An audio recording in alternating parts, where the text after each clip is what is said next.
Assalamualaikum warahmatullahi wabarakatuh. Selamat pagi semuanya. Perkenalkan, nama saya Mikdad. Terima kasih sebelumnya atas kesempatannya untuk bisa berbagi di sini. Jadi di sini mungkin saya akan sedikit uh, apa namanya diskusi aja mungkin gitu. Jadi mungkin beberapa materi yang saya sampaikan juga nggak semuanya bisa saya katakan valid dan bisa dikatakan sebagai acuan yang mungkin bisa seakan-akan semuanya benar gitu ya. Tapi mungkin nanti bisa jadi bahan diskusi bersama kita. Uh, Sebelumnya mungkin izinkan saya memperkenalkan diri lagi. Mungkin nama saya Mikdad Muhammad Tidak Terbani. Kebetulan saat ini saya diamanahkan sebagai manajer advokasi bisnis di UKM Center FEB UI. Kami memang banyak bergelut dengan dunia UKM kebetulan gitu, dan memang masa pandemi ini juga menjadi salah satu tantangan gitu buat kami gitu di bidang pemberdayaan UKM, karena banyak sekali hal-hal yang related gitu dengan adanya pandemi ini gitu, yang kemudian akhirnya membuat mekanisme atau hal-hal yang dibutuhkan oleh UKM juga menjadi berubah. Lalu yang kedua, saya juga saat ini sebagai pengajar. Saya mengajar, kalau di UI saya masih asisten dosen, tapi kalau di saya asisten dosen untuk program pascasarjana di UI. Tapi saya juga ngajar di STAN untuk mata kuliah statistika dan juga manajemen keuangan. Saya juga terlibat dalam beberapa proyek penelitian yang ada di Fakultas Ekonomi di UI, baik itu tentang lembaga keuangan maupun tentang entrepreneurship. Pendidikan saya untuk S2 saya tempuh di Belanda. Saya ngambil Master of Science di bidang finance di Tilburg University. Topik penelitian saya waktu itu tentang small business loan, pembiayaan buat usaha kecil melalui platform peer-to-peer lending. Lalu kemudian untuk S1 saya tempuh di UI di program manajemen, tentang, saya juga meneliti tentang UKM. Jadi memang topik saya dari bidang pendidikan saya juga mayoritas tentang UKM. Oke, itu mungkin saya. Mungkin tadi sudah dijelaskan oleh Pak Edi juga gitu beberapa hal mengenai kondisi sekarang. Yang mungkin saya ingin banyak diskusikan di sini adalah saya ingin mengajak teman-teman berpikir juga gitu mungkin ya, atau mungkin melihat kasus krisis ini seperti apa gitu. Jadi dalam konteks ekonomi, krisis itu sebenarnya yang paling sering terjadi itu krisis keuangan. Tahun 2008 itu ada krisis keuangan di mana di Amerika itu ada bubble, ada ledakan lah, ada kondisi di mana terjadi banyak kecurangan-kecurangan dalam konteks pembiayaan rumah, mortgage atau KPR kalau di sini gitu. Jadi banyak orang-orang yang nggak bisa beli rumah tapi dikasih kredit mudah gitu untuk punya rumah. Akhirnya banyak yang gagal bayar, ekonominya kolaps. Dalam konteks seperti ini, krisisnya itu biasanya disebabkan oleh adanya kelalaian ataupun kecurangan dalam konteks keuangan itu. Jadi di pasar ada yang kong kali kong, janjian, ayo kita buat cari untung gitu, tapi caranya nggak benar, akhirnya krisis. Biasanya kayak gitu. Nah, dalam kondisi krisis seperti ini, seringkali nggak susah buat kita balik gitu. Jadi krisisnya oke lah, ekonomi hancur, tapi paling cuma 1 tahun 2 tahun setelah itu kita bisa pelan-pelan recovery gitu. Kenapa? Karena fondasi dasarnya bisnis yang ada di masyarakatnya nggak terdampak gitu. Mungkin bisnis-bisnis besar terdampak. Taruhlah misalnya kemarin di Amerika itu pas krisis keuangan tahun 2008 itu Lehman Brothers, sebuah bank besar di Amerika, mereka tuh gampang banget ngasih pinjaman rumah gitu. Jadi kalau kalian bilang, oh saya pengen pinjam rumah, gaji saya tapi segini, udah nih ambil aja. Akhirnya apa ya, mereka banyak yang punya rumah tapi sebenarnya nggak punya kapasitas buat ngelunasin itu gitu. Dan akhirnya ya udah gitu. Dan ketika kemudian banyak orang nggak bisa bayar ya, Lehman Brothersnya kolaps gitu. Perusahaan besarnya kolaps gitu. Tapi perusahaan-perusahaan kecil, UKM, dan masyarakat yang ada di sana itu tidak terdampak itu dengan cukup besar gitu. Artinya orang-orang yang jualan kue di pinggir jalan, atau mungkin kalau di sana nggak di pinggir jalan ya, di toko-toko kecil dan segala macam, ya mereka tetap jalan aja gitu. Kenapa? Karena krisisnya tidak berdampak ke mereka gitu. Nah, kasus krisis seperti ini cenderung tidak terlalu sulit dikembalikan karena tadi gitu, bisnis-bisnis kecil, usaha-usaha yang tidak punya ikatan secara langsung dengan kecurangan-kecurangan yang terjadi dalam sistem keuangan tersebut itu tidak terdampak gitu. Nah, berbeda dengan kasusnya pandemi, perang, atau hal-hal lain yang berkaitan dengan keamanan, krisis yang disebabkan oleh hal-hal seperti ini seringkali sulit atau mungkin butuh proses panjang untuk bisa recovery lagi gitu. Atau bahkan kasarnya akan menciptakan sebuah tatanan baru kalau saya bilang itu. Kayak sekarang kan misalnya kita ngelihat corona itu. Ternyata penyebaran COVID-19 ini membuat kita tidak bisa berbisnis, membuat bisnis-bisnis bukan hanya bisnis besar saja seperti kasus tadi dalam krisis keuangan, tapi semua bisnis, mau itu usaha kecil, mau usaha besar, mau orang dagang apapun itu kan, mau orang cukur, jasa cukur, mau apapun usahanya, mereka semua terdampak gitu. Yang akhirnya bisnis secara umum itu benar-benar tidak bisa beroperasi secara maksimal gitu. Roda ekonominya tidak bisa berputar secara maksimal gitu. Karena apa namanya, masalah pandeminya ini, karena kemudian penyebab krisisnya ini menjalar untuk ke semua sektor yang ada di masyarakat gitu. Nah, kondisi ini yang kemudian membuat apa namanya, penanggulangan krisis ini akan sangat menantang, bukan hanya untuk kita, bukan hanya buat pemerintah Indonesia, bahkan buat semuanya gitu. Ini akan, kalau saya selalu bilang, ini akan membuat sebuah, apa ya tadi gitu, kita akan melihat sebuah struktur baru lah gitu, siapa yang kemudian masih kuat, siapa yang kemudian terdampak sangat dalam, siapa yang, sebagai gambaran kasar aja, banyak negara-negara yang tingkat utangnya meningkat cukup besar gitu pada awal-awal ini gitu. Kenapa ya? Karena mereka harus melakukan stimulus buat negara mereka gitu. Mereka harus nalangin orang yang nggak bisa ngantor gitu, daripada mereka nggak bisa makan dikasih bantuan sama pemerintah. Uangnya dari mana? Ya dari utang gitu.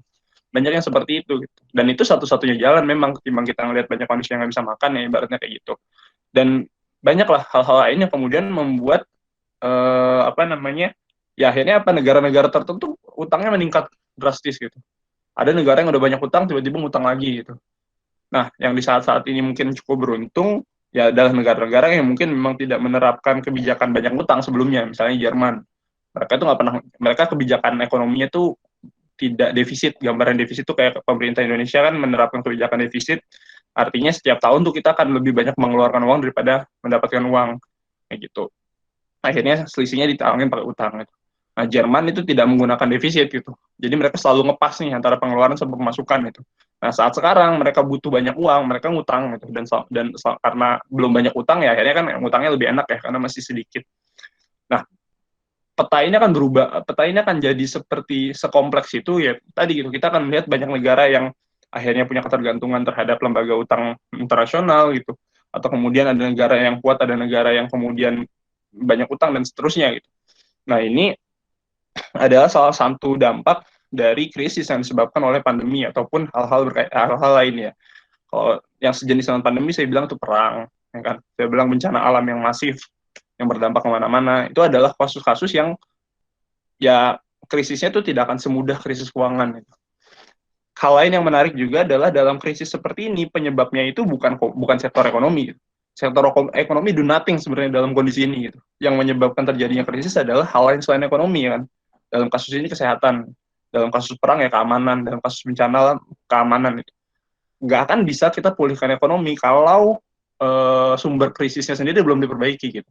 Jadi apakah kemudian kebijakan stimulus ekonomi akan menghilangkan COVID? Ya enggak gitu.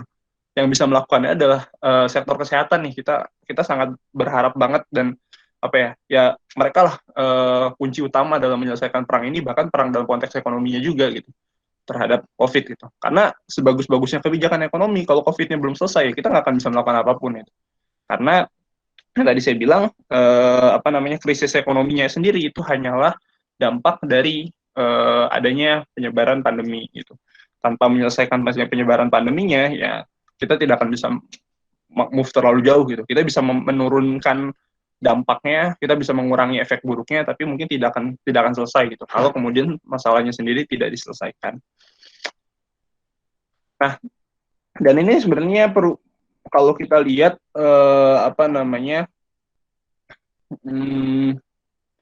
kalau kita lihat dari sisi krisisnya, dari sisi bagaimana COVID merubah pola hidup kita gitu. Pada periode 3, teman-teman bisa, kalau teman-teman pengen lihat datanya sedikit, teman-teman bisa buka di Google Mobility Report, itu bisa di googling. Jadi Google tuh mentrace, ya ini security issue juga mungkin buat kita, tapi mari kita lupakan dulu.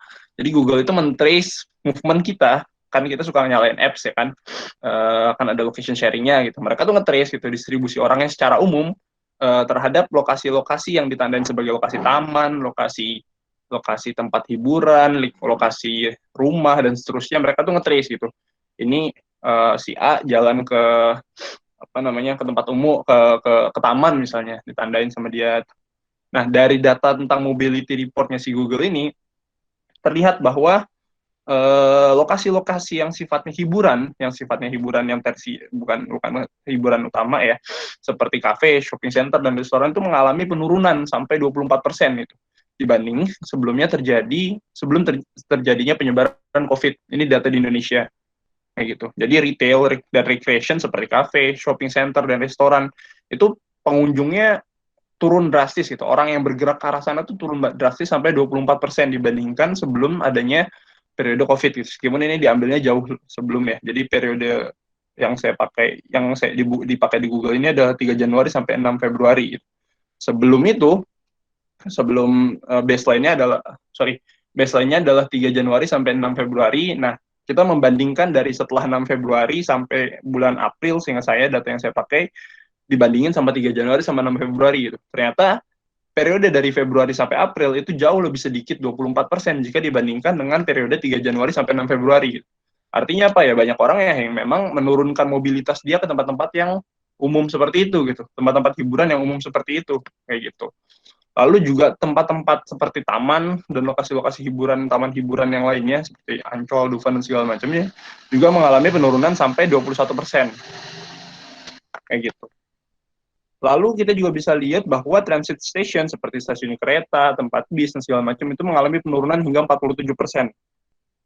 Lokasi-lokasi ini kan sebenarnya adalah salah satu sendi-sendi utama dalam perekonomian kita gitu. Dan dari sini kita bisa lihat bahwa itu semua mengalami penurunan gitu. Di setiap lokasi-lokasi ini bisa terlihat ada banyak orang-orang yang sebenarnya mencari penghasilan dari sana ya kan. Orang yang kerja di transportasi umum ya, kadang ada yang jualan makanan, kan ada apa segala macam. Terus juga di tempat hiburan, taman ya pasti banyak lah jajanan-jajanan itu. Orang-orang yang jualan ke sana mereka kehilangan pengunjung sebanyak 21%, 24% atau bahkan 47% kayak gitu. Dan belum tentu juga yang datang ke sana mereka bawa beli makanan ya kan. Udah yang datang dikit, yang beli makan juga yang datang juga belum tentu beli makan itu. Dalam datanya Nielsen, banyak masyarakat yang kemudian kalau keluar pun mereka bawa bekal gitu. Atau bahkan mereka prefer makan di rumah, benar-benar nggak mau makan di luar gitu. Kondisi ini membuat jumlah pembeli dari produk kita atau produk UKM-UKM kita atau produk-produk pengusaha-pengusaha kecil kita yang ada di sekitar lokasi-lokasi tersebut juga mengalami penurunan yang sangat drastis kayak gitu. Jadi benar-benar COVID mungkin kalau saya kurang tahu sebenarnya, tapi ya mungkin karena memang COVID ini sangat mudah menyebar ya. Jadi ini membuat kita juga membuat penanganannya juga menjadi lebih kompleks gitu. Preventif buat masyarakat juga jadi lebih kompleks gitu. Jadi masyarakat benar-benar nggak bisa melakukan apapun itu. Mereka pengen jajan nggak bisa jajan, mereka pengen beli sesuatu nggak bisa beli dan seterusnya kayak gitu. Pada masa-masa awal COVID-19 kemarin kayak gitu. Apalagi di awal-awal bulan Maret itu kan kita ini masih segelap itulah tentang COVID ya kan. Ada yang bilang tatapan mata bisa menularkan COVID dan segala macam ya. Maksudnya masih banyak banget hal-hal yang membuat kita tidak bisa menerka sebenarnya apa yang harus dilakukan di menghadapi COVID. Baru di pertengahan Maret kita mulai, yang penting pakai masker, yang penting ini. Kita mulai dapat gambaran pelan-pelan bahwa penanggulangan COVID itu bisa dilakukan hal-hal seperti ini. Gitu. Tapi ya, secara tidak langsung tetap banyak perubahan-perubahan yang mungkin akan berdampak terhadap COVID. Nah, dalam sisi usaha, impact-nya pun terasa banget gitu.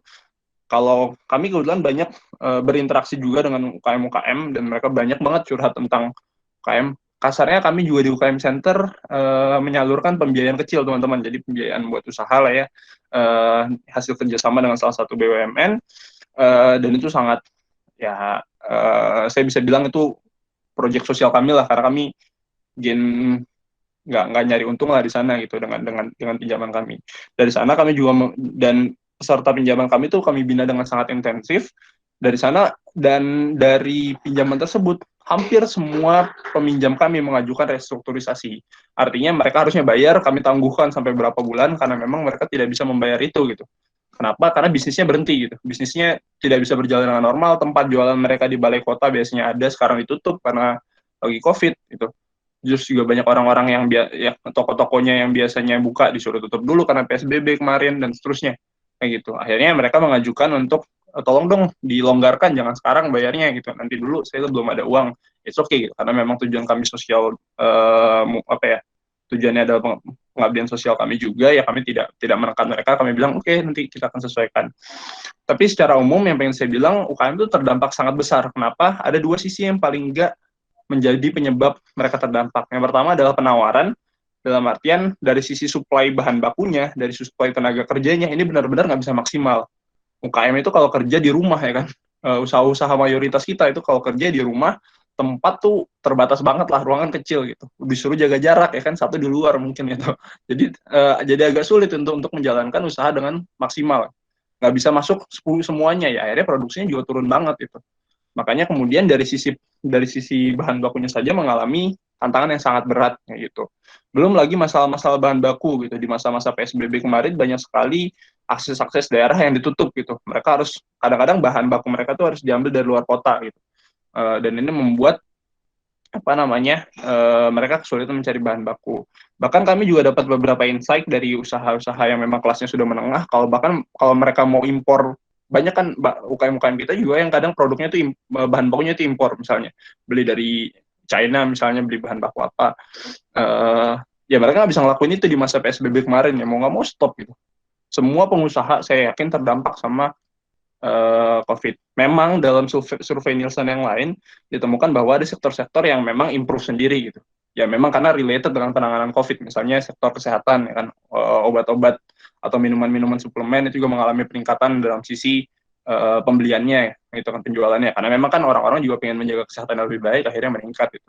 Tapi secara umum bisnis kita terdampak dengan cukup buruk lah kalau saya bilang. Nah, tadi dalam sisi permintaannya adalah penjualan konsumennya pasti mengalami penurunan kayak gitu. Dalam reportnya OECD, salah satu lembaga-lembaga negara-negara di Eropa yang juga meneliti tentang Indonesia, mereka bilang bahwa tanpa bantuan mungkin 33% UKM akan tutup tempat usaha mereka gitu dalam 1 bulan, dan mungkin 50% dalam 3 bulan tanpa adanya bantuan yang masif dari pemerintah. Nah, bagaimana kemudian kita melawan pandemi? Ya pada akhirnya tadi mungkin disampaikan Pak Edi juga, ya kita harus memilih gitu. Antara kita mau aman, yang penting kita sehat dulu semuanya, yang penting ya pandemi, apa namanya, penyakit bisa ketemu dulu obatnya, bisa ketemu dulu vaksinnya, bisa ketemu dulu salah satu penanganannya seperti apa, atau yang kedua, yang penting kita makan gitu. Saya bilang, kenapa? Karena dalam sebuah apa namanya anekdot, ada yang mengatakan mungkin kita mau mati karena pandemi atau karena mati nggak bisa makan ya kan, gitu. Jadi kita harus memilih di antara dua hal ini gitu, karena menangani pandemi ini solusinya adalah dengan jaga jarak, bahkan jaga jarak yang paling ekstrim ya, kita dalam beberapa negara itu ada melakukan lockdown ya kan. Di kita tidak memilih hal seperti itu. Di sisi lain, tapi itu mengorbankan sisi apa namanya roda ekonomi kita gitu. Nggak ada roda perekonomian, nggak ada uang, nggak ada makan gitu. Artinya apa ya, kita bisa matikan hal lain itu karena makan mungkin. Tapi kalau kita makan nih, kita akan mengorbankan sisi keamanan kita juga gitu. Nah, makanya kemudian saya pengen bilang dua kutub yang paling ekstrimnya adalah kita mau main aman banget, ya udah kita lockdown, diam di rumah, tapi kita bisa kelaparan, atau kita mau yang penting kita makan kenyang dulu, tapi kita bisa mati semua karena kita tidak memperhatikan kesehatan dengan baik kayak gitu.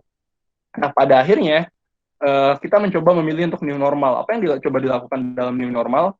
Dalam konteks new normal yang coba kita lakukan adalah kita mencoba untuk membuat sebuah titik di mana titik tersebut menghasilkan kerugian paling sedikit. Saya selalu bilang seperti itu.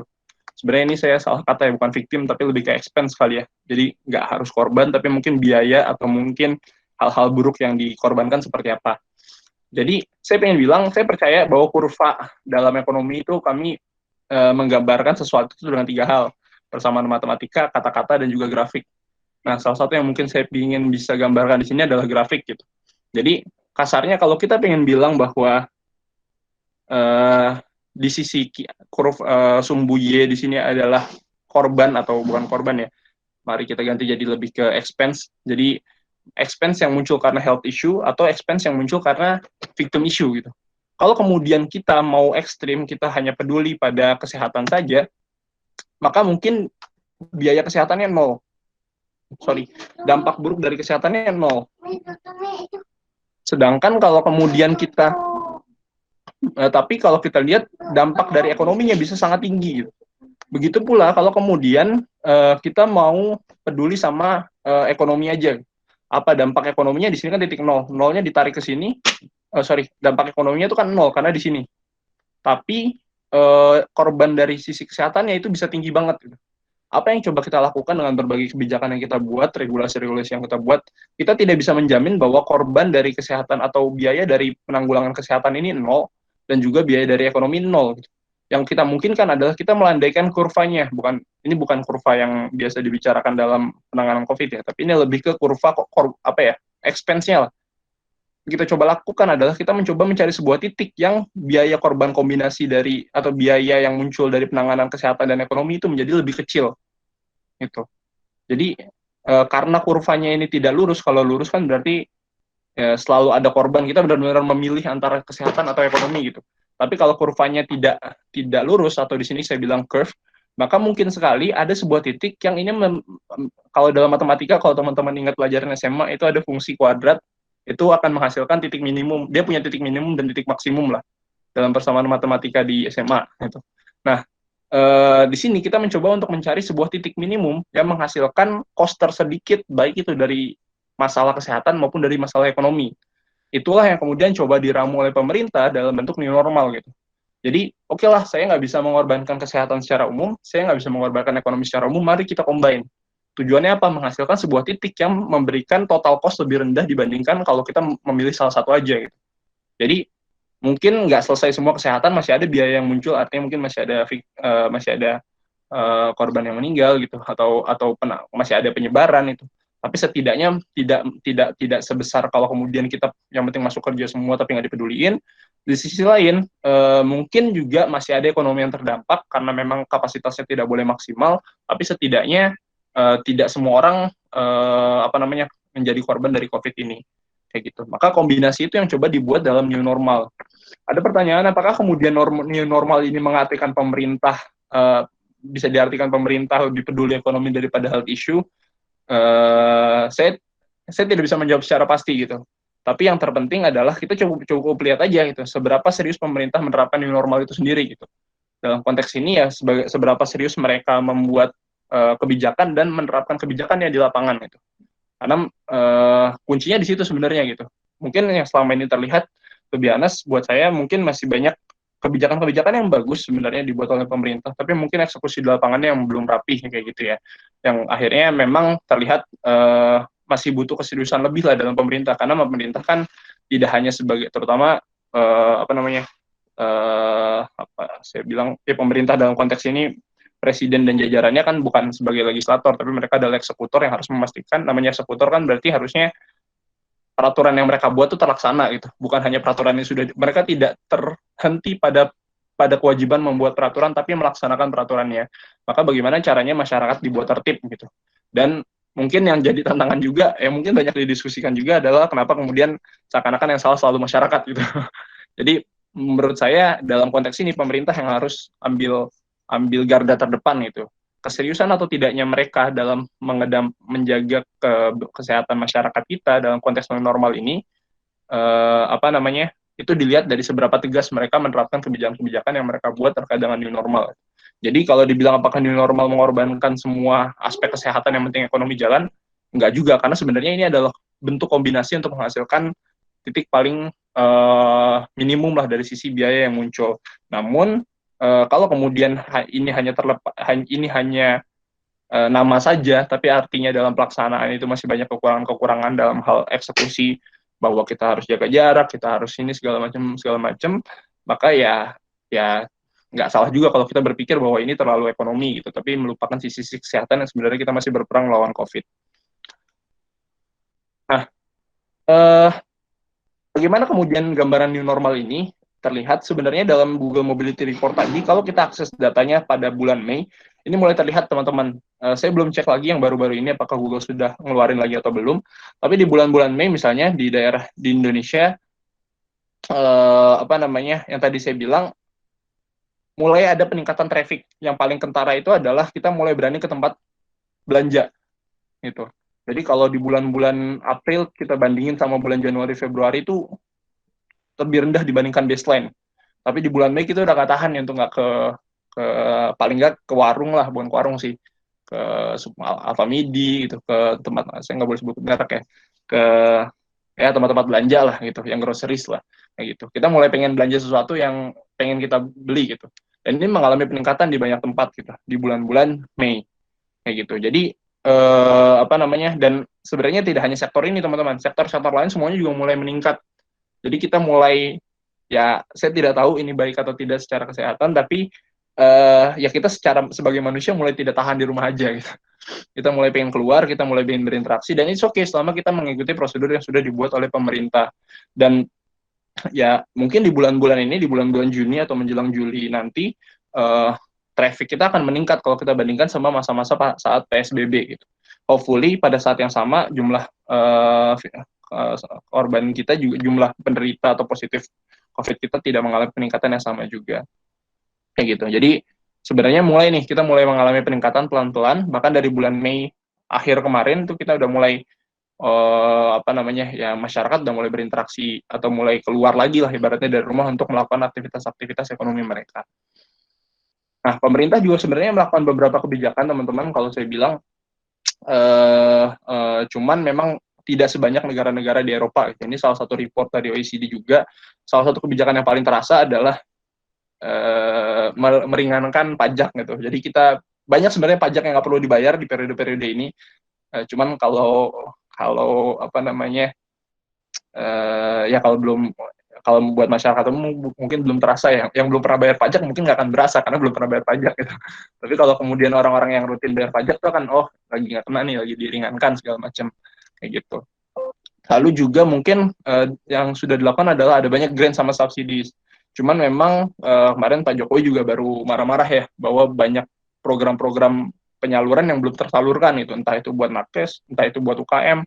Memang ini menjadi sebuah PR tersendiri gitu. Kemarin juga saya kemarin kami juga ada acara minggu lalu ya sama Coca-Cola sama Kemenkop. Kebetulan Menkopnya datang gitu dan juga curhat itu bahwa sebenarnya kami juga pengen laksanain itu, dan banyak banget program yang mau dilaksanain, tapi pelaksanaan prosedur di tataran teknisnya ini masih sangat kompleks gitu. Nah inilah sebenarnya mungkin yang masih jadi kendala buat pemerintah Indonesia untuk menstimulus usaha-usaha lebih cepat lagi. Nah, ini juga beberapa program-program yang sudah dijalankan oleh Kemenkop, tapi ini beberapa baru ditulis, tapi memang belum tereksekusi dengan maksimum juga karena memang tadi masih banyak kendala-kendala yang apa namanya belum bisa dibuat. Sebagai gambaran aja, misalnya kita mau buat sebuah kebijakan, kita mau nyalurin uang nih, tetap disalurkan uang. Kalau biasanya ini buat usaha kecil yang belum pernah menerima bantuan, tahun ini khusus karena COVID semuanya dapat misalnya. Nah itu tuh harus merevisi banyak peraturan pemerintah teman-teman. Jadi peraturan menteri itu harus direvisi banyak. Nah mungkin karena lagi PSBB ya kan, karena lagi kerjanya dari rumah, jadi ngerevisinya susah, akhirnya malah jadi lama dan seterusnya gitu. Dan eksekusinya ini mungkin agak jadi terlambat gitu di beberapa kementerian. Nah mungkin kalau dari saya dalam konteks ekonomi, saya baik dari apa ya, dari pribadi maupun ekonomi, ada beberapa tips buat kita semua dalam menghadapi new normal ini. Yang pertama adalah jaga dirimu sendiri. To be honest, buat kami sebagai ekonom, kadang kami melihat bahwa meskipun saya bilang tadi new normal adalah sebuah solusi yang kita coba buat untuk menurunkan tingkat biaya yang muncul, baik itu dari sisi ekonomi maupun kesehatan, tapi sebenarnya ini juga menjadi sebuah bentuk bahwa pemerintah tidak bisa menanggung semua beban ekonominya sendiri. Jadi secara tidak langsung new normal ini adalah sebuah momen di mana pemerintah juga, oke, saya nggak bisa nahan semuanya, bantu saya. Artinya apa? Ya mau nggak mau sebenarnya ada bagian dari masyarakat yang kita harus survive juga gitu, karena pemerintah nggak bisa peduli kita secara seutuhnya gitu. Dan ya saya tidak akan mengatakan bahwa itu sebuah hal yang buruk, karena memang di satu sisi ya pemerintah juga bebannya udah berat lah kayak gitu. Tapi di satu sisi yang lain, kita sebagai individu harus punya kesadaran bahwa yang membuat kita aman tuh nggak ada itu di momen seperti ini. Itu yang paling penting adalah kita harus jaga diri sendiri, kita harus memerhatikan jangan sampai kita apa namanya mengambil resiko, kita malah jalan-jalan, kita malah main, kita malah apa segala macam, yang karena kalau nanti ada apa-apa yang sakit, kita nggak tahu pemerintah ini bisa ngobatin, bisa menanggung biaya berapa orang gitu, kasarnya gitu dalam sisi ekonomi gitu. Memang tanggung jawab penanganan pandemi ini dari pemerintah, tapi pertanyaannya berapa banyak orang yang bisa ditanganin sama pemerintah. berapa lama gitu, berapa kuat gitu, dan segala macam gitu. Karena kan biaya-biaya yang muncul kan selama ini ditanggung oleh pemerintah juga ya kan gitu. Dan ya sekarang defisit, gambaran aja defisit kita itu udah rekor lah. Batas yang diatur di undang-undang sebelum ada revisi mengenai penanganan COVID ini adalah 3%. Diatur, sekarang dilonggarkan, targetnya 5%, ternyata jebol sampai 6%. Itu artinya apa? Kita udah ngutang 6% lebih 6% dari PDB kita. Padahal kebijakan awalnya harusnya dalam kondisi normal tuh 3%. Artinya apa? Ya udah jebol-jebol banget lah gitu secara ekonomi gitu. Dan kita nggak tahu seberapa kuat pemerintah menahan ini gitu. Maka buat saya selalu jaga diri kita, jangan sampai kita ada di posisi yang kita menggantungkan diri pada pemerintah, karena kita nggak tahu kita bisa berharap sejauh apa. Bukan berarti saya pesimis sama pemerintah, tapi ya kembali ke kita sendiri gitu. Kayak gitu. Jangan, kitanya harus lebih kuat lah kalau saya bilang kayak gitu. Maka hindarilah interaksi yang tidak perlu, janganlah keluar-keluar buat hal-hal yang nggak perlu gitu. Kalau keluar pun perhatikan prosedur kesehatan. Kalau ada orang lain seperti itu, jangan tergoda buat melakukan hal yang sama dan seterusnya. Lalu yang kedua, dari sisi ekonomi, saran saya menabung. Menabung ini jangan di investasi-investasi yang complicated ya kalau saya bilang. Ya, tapi yang misalnya nabung emas, nabung deposito segala macam, tapi tabung di sumber-sumber yang apa ya, mudah dikonvert menjadi cash. Saya bilangnya liquid. Itu misalnya tabung di bank, itu tabung di apa namanya, ya tabung di tempat yang aman lah ibaratnya kayak gitu gitu. Yang memang gampang sekali diambil menjadi cash. Karena jujur saya mungkin orang yang agak skeptis dan pesimis ya. Tapi dalam konteks kehati-hatian kita benar-benar nggak tahu apa yang terjadi pada masa krisis ini gitu. Kita nggak tahu berapa lama ekonomi apa namanya ancaman COVID ini terhadap ekonomi kita. Maka dalam kondisi ketidakpastian seperti ini, cash is the king gitu. Uang cash itu adalah king gitu, maksudnya raja lah gitu. Artinya kalau teman-teman punya cash, paling nggak besok bisa makan gitu. Ya kecuali kasus ini tidak berlaku buat orang-orang yang udah banyak banget uangnya lah ya gitu. Tapi kalau kemudian kita mungkin masih cuman punya 1 kali atau dua bulan persediaan, artinya saya punya uang untuk hidup selama 2 bulan, saran saya jangan diinvest kemana-mana dulu, tahan dulu gitu. Tahan dulu, jangan banyak belanja dulu, karena kita nggak tahu berapa lama masa ini gitu, dan kita nggak tahu apa yang akan kita hadapi ke depannya juga gitu, dalam konteks mungkin kita perlu beli apa dan segala macam kayak gitu. Jadi kalau punya uang jangan terlalu boros, jangan terlalu digunakan untuk hal-hal yang tidak bermanfaat, dan juga jangan berinvestasi pada hal-hal yang terlalu kompleks untuk periode saat ini kayak gitu. Kecuali teman-teman punya ekstra uang lagi banyak banget gitu kan, nggak tahu kemana, diinvest mungkin bagus karena memang mungkin beberapa saham lagi turun dan seterusnya gitu. Tapi ya we gains uncertainty lah, karena semuanya tuh dalam kondisi seperti ini nih bukan resiko tapi ketidakjelasan gitu. Dan uncertainty, ketika kita kita melawan uncertainty itu kita half gambling lah kalau saya bilang, kita setengah berjudi gitu untuk melihat apakah ini akan jadi baik atau buruk kayak gitu. Nah, dalam konteks teman-teman yang menjalankan bisnis, mungkin saya tambahkan karena kebetulan saya bidangnya bisnis, yang mulai ada beberapa hal yang mungkin saya bisa rekomendasikan. Yang pertama adalah product shifting. Jadi banyak sekali produk-produk yang benar-benar nggak bisa jalan lah di periode COVID ini gitu. Atau sangat tidak optimal penjualan di periode COVID ini gitu. Maka cobalah untuk cari linkage-nya dengan yang lagi rame, misalnya kesehatan gitu. Taruhlah makanan teman-teman biasanya buat bolu doang, sekarang bolunya dikasih herbal atau apa gitu, sehingga kemudian ada embel-embel bahwa kita bisa jual ini lebih sehat gitu. Ini kan akan meningkatkan, akan melinkage produk kita dengan sektor yang lagi ramai, yaitu sektor kesehatan dan juga farmasi. Atau mungkin ya teman-teman yang memang consider tadinya ngebuat baju, sekarang consider ngebuat masker misalnya atau apa dan segala macam, sehingga produk teman-teman ini bisa dihubungkan dengan sektor yang lagi ramai gitu. Dan kemudian bisa jadi lebih mudah untuk menjualnya. Atau mungkin bisa kerjasama sama teman-teman yang punya usaha di bidang kesehatan, misalnya tadinya buat tas doang, sekarang tasnya ini jadi tas kecil ya misalnya. Sekarang ngebuat tas kecilnya tuh dikombinasiin sama produk kesehatan usaha teman yang lain gitu. Jadi ini jadi package-nya buat jadi tempatnya buat obatnya tadi. Nah, teman-teman ngejualin satu paket itu bersama obat, tapi embel-embelnya kan buat ngejual kesehatan juga gitu. Jadi produk teman-teman ini bisa lebih mudah diterima oleh pasar karena memang ada hubungannya dengan sektor yang sedang dibutuhkan oleh masyarakat juga. Lalu yang kedua adalah coba ekspansi melalui teknologi. Mungkin buat teman-teman yang masih muda, masalah teknologi tidak jadi kendala, tapi to be honest, mayoritas dari UKM kita itu adalah ibu-ibu yang masih usianya mungkin baby boomers, yang saya bilang mungkin agak senior gitu. Sehingga kemudian interaksi dengan teknologi ini masih berat banget. Dalam datanya Kemenkop, baru 15% dari UKM kita yang punya akses terhadap teknologi. Jadi masih banyak banget yang belum, Dan ini jadi sebuah tantangan karena sebenarnya banyak hal yang bisa dipotong nih bersama dengan menggunakan teknologi. Kan kita bisa jualan tanpa harus ketemu, kita bisa apapun bisa tanpa harus ketemu, yang ini membuat interaksinya jadi lebih mudah. Terakhir adalah bangun relasi dengan konsumen. Bagi teman-teman yang punya usaha, pastikan kalau tuh ada orang yang beli, save nomornya, kontak gitu, tawarin lagi kalau misalnya nanti bulan depan harusnya nih produk teman-teman misalnya, kayak misalnya orang tua saya jualan buah misalnya kayak gitu, sorry, orang tua saya tuh sering beli buah gitu. eh Tiba-tiba kemarin pas kita beli buah pas lagi masa-masa PSBB, kita beli buah, orangnya nawarin, Bu kalau mau saya antar gitu. Akhirnya apa, kita save nomornya, dan setiap orang tua saya mau beli tinggal SMS, tinggal WhatsApp gitu. Artinya apa, ada relationship yang dibangun antara penjual dan pembeli gitu. Ini akan membuat apa namanya, ada sebuah konsumen loyal yang kemudian gampang kita grab lah kayak gitu. Karena jujur di masa COVID ini banyak orang interaksi itu karena percaya gitu. Karena kan kita kalau misalnya beli di luar gitu ya, aduh ini aman nggak, bersih nggak ya, kok penjualnya nggak pakai masker, nggak segala macam gitu. Tapi kalau kita kenal sama yang jualan, kita tahu orang yang baik dan segala macam, wah pasti aman sama dia, pasti sehat sama dia, akhirnya kita beli gitu. Makanya buat para penjual, bangun relationship yang baik dengan para konsumennya gitu, sehingga konsumennya percaya bahwa produk yang kita beli adalah produk yang mereka beli adalah produk yang terjaga kualitasnya, yang baik dan segala macam, terlepas dari kita memang menjaga untuk itu. Kayak gitu. Jadi ini tips-tips dari saya, mungkin itu dari saya untuk saat ini.